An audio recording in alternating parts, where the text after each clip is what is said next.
Hey, it's Joshua Vergara from Android Authority. What's going on, everybody?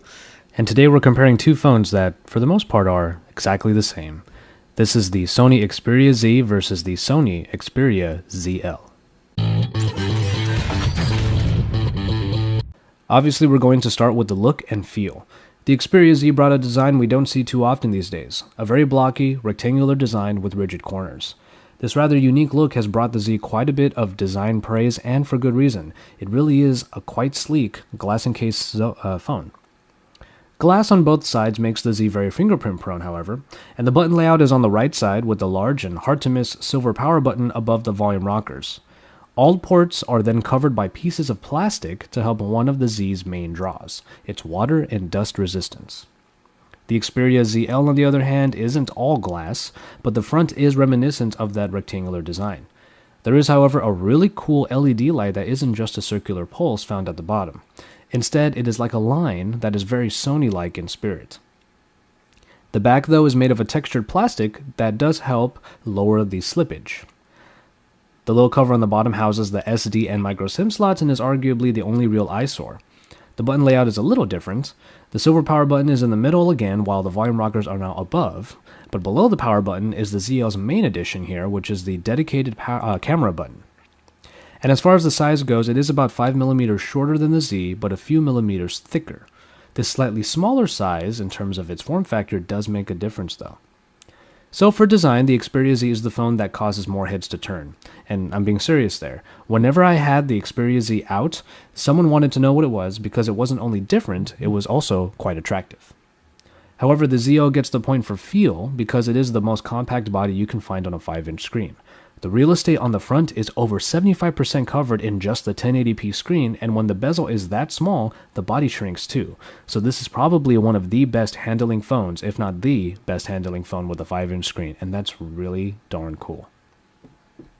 Speaking of the screen, there really isn't much of a contest here.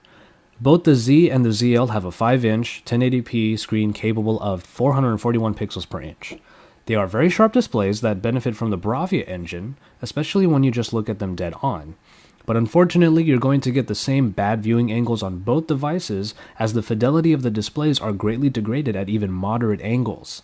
Sure, you can change the white balance on the ZL screen in the options or the settings, but that doesn't fix the bad angles. So as long as you keep your eyes straight onto the display, you'll get a great experience in what basically seems like a small Sony TV in the palm of your hand.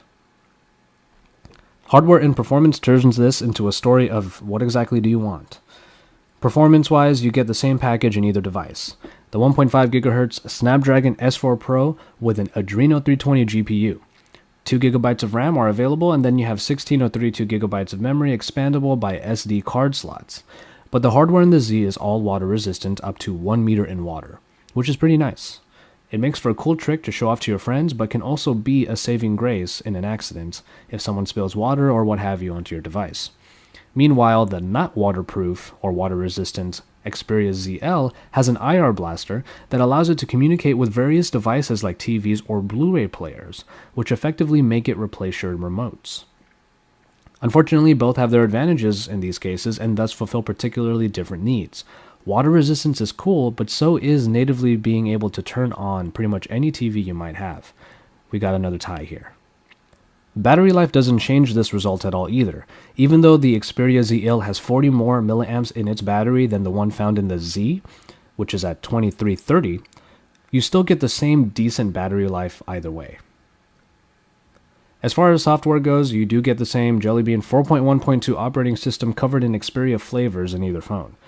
They're nice, putting together Jelly Bean features with ice cream sandwich looks and Xperia additions like small apps for multitasking.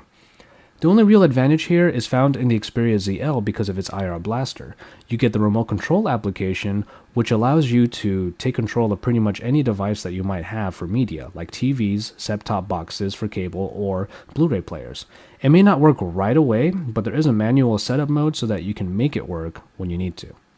With a little bit of effort, it does provide for extra functionality in the Xperia ZL, and that's why it gets the slight edge in this one. And finally, we have the cameras. The rear cameras on both devices are 13 megapixel shooters powered by Exmor RS sensors. Both are more than decent in quality, and Superior Auto works quite well. The Xperia ZL has a rather unique relic in its toolbox though, that dedicated camera button. It works really nicely and kind of reminds you of days that were long gone when most phones came with a dedicated camera button. But the real story here is in the front cameras. The Z has a 2.2 megapixel shooter while the ZL only has 2 megapixels. However, it's the placement of the Xperia ZL's front-facing camera in the lower right corner that is quite deliberate. Apparently, Sony found that users look lower into the screen than top-located cameras can really capture, so lowering its position makes things look much more natural during a video call. While it might be a nice gimmick, I personally don't know anyone that truly cares if their callers are looking right into their eyes. So ultimately, it comes down to whether or not you really want that dedicated camera button at the sacrifice of water resistance. The performance, when it comes down to it, is the same on both, so you can take your pick between these two. So in the end, was it really any surprise that both of these phones are so neck and neck? Ultimately, you're getting the same performance in two bodies that fulfill different needs. I really think that both phones are really great, so it comes down to which feature means more to you. Water resistance is really good, but I personally love the smaller form factor of the Xperia ZL. Those few millimeters do make a difference, and thus I prefer to have the most compact 5-inch phone available right now. The IR blaster and dedicated camera button are both bonuses to this, so if these features altogether equal greater than water resistance for you, then the ZL is your phone. That's exactly what happened with me. How do you feel about this comparison? Let us know in the comments below or at AndroidAuthority.com. And remember that we're always putting up great content for you on this YouTube channel, so don't forget to subscribe, for we are your source for all things Android.